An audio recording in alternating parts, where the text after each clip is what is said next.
Taigi sveiki, mano vardas Vytautas. Sveiki atvykę į mūsų pirmą video ir tiesiog pradėsiu su, aišku, pagrindinė tema. Kultūrizmas be scenos. Ateityje prižadu bus geresni mano piešimo įgūdžiai, turiu tam tinkelį, bet pagrindė tiesiog norėjau pradėti, jog dauguma žmonių galvoja apie kultūrizmą kaip, vėlgi, tepalai, scena, apšvietimas, stringai, ne? Vėlgi, tai social media ir panašiai, bet didžioji dauguma kultūristų, bodybuilderių net nedalyvauja varžybose. Ir galbūt tu esi vienas iš tų.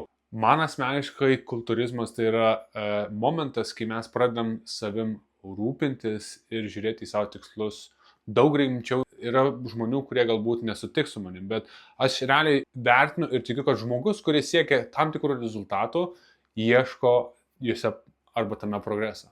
Ir kai mes ieškom progreso, tai vėlgi tas pats bodybuilding, kūno statymas susijęs su disciplina, savęs tobulinimu, jokio ego ir tvarka ir galbūt kontrolė su maistu, sportu ir mąstysena. Čia trys pagrindiniai dalykai, į kuriuos aš atsižvelgsiu, taip pat pritaikant šeimos gyvenimą kartu, jog tai veiktų.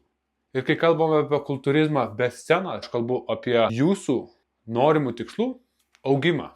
Ir koks žmogus nenori išlaikyti motivacijos, galbūt ta pati motivacija ateina ir noras keistis ateina, tobulėjimų, stumimas ateina, kai matom realius rezultatus. Ir todėl galbūt tai yra tapatybė, kuriai net ir pakomentavau, jog priimti kultūristo tapatybę savo. Nes dauguma žmonių, galbūt ir jūs esate taip sakę, aš bandau sportuoti, aš bandau sveikai maitintis. Bet tas žodis bandau tiesiog reiškia, jog tai laikina. Arba ne visai tam skiriam daugiau dėmesio. Nes žmogus, kuris sąmoningai prisiema savo tikslų siekimą, nori tapti tam tikrą savo geriausią versiją, jis tiesiog vietai bandau prisiema kaip aš taip gyvenu. Aš esu toks žmogus, kuris sveikai maitinasi, kuris galbūt valgo iš dėžučių, atsisako tam tikrų produktų.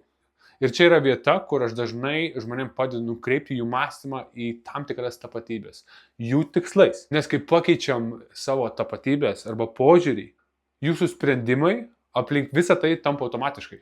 Ir tai neturi būti tobula. Tiesiog tai suteikia kryptį. Labai trumpai, tu vėlgi, kultūristas, galbūt žmogus. Stengiuosi. Čia yra žmogaus centrinis mąstymas ir kultūristas turintis tikslą turi galutinį tašką. Stengiuosi.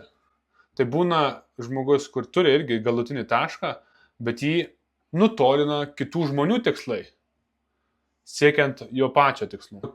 Ateina vakarėliai, kebabai ir kartais, aišku, tas tikslas būna net nepasiekiamas, kas man bent jau įvyko. Stengsiuosi, kad kultūrizmas be scenos ir šitas galbūt kursas jums padėtų visame tame šeima, chaosas, darbas išlaikyti ir pasiekti savo norimus rezultatus ir atrasti tą nesustabdomą norą judėti į priekį, kai niekas neploja, kai niekas nefotografuoja ir gal supratimas, kad ar šitie tikslai man verti, man brangus, net ir jei niekas jų nematys. Šiandien aš noriu, kad padarytum vieną sprendimą ties savo tikslais. Ką galbūt atidėlioji? Tai tiesiog padės patvirtinti tavo tapatybę. Galbūt eisi į treniruotę pirmą kartą, nes tu esi toks žmogus. Galbūt savaitgaliais pasirinksi sveikesnius patiekalus, nes tu gerbi savo kūną ir energiją, rezultatus. Eini miegoti anksčiau, nes tai yra tavo standartas. Ir čia nėra kursai. Jūs esate akademijoje, kur mes esam visi lygus. Skirtingose galbūt lygiuose, bet lygus. Įsiplėsim labiau, pradžių paviršutinišką informaciją, po to gilesnę informaciją apie mitybą, sportą, mąstyseną, šeimos gyvenimą. Branduolys, kuris atneš jums puikius rezultatus. Jeigu žiūri šitą video ir norėtum prisijungti prie mūsų stiprių tėvų bendruomenės, linkas mano aprašyme. Ir kaip visada, pasirodyk.